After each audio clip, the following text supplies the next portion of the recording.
जिल्हा स्त्री रुग्णालयात विजेचा लपंडाव, लहान बाळांसह डिलिव्हरी महिलांचे हाल. याविरोधात संभाजी ब्रिगेडचे ठिय्या आंदोलन. जिल्हा स्त्री रुग्णालयात पूर्ण जिल्ह्याभरातून व जिल्हा बाहेरील महिला आपल्या बाळंतपणासाठी भरती होत असतात. याच ठिकाणी लहान बाळांसाठी ICUचा वार्ड सुद्धा आहे.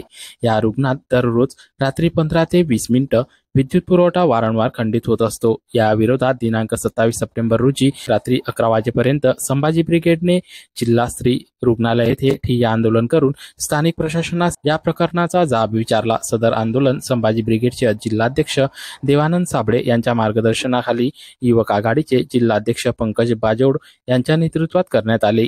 यावेळी जिल्हा संघटक कुशल जैन, शिवसेनेचे देवा गावंडे, अमित मोरे, युवक आघाडीचे उपाध्यक्ष रवी गावंडे, संदीप मेटांगे, सुनील लांडे, विष्णू अरबट यांच्यासह रुग्णालयातील त्रस्त झालेल्या असंख्य रुग्णांचे नातेवाईक उपस्थित होते. रुग्णालयाचे मुख्य डॉक्टर जयंत पाटील यांनी हा प्रश्न लवकरात लवकर मार्गी काढू असे आश्वासन यावेळी संभाजी ब्रिगेडच्या शिष्टमंडळास दिले.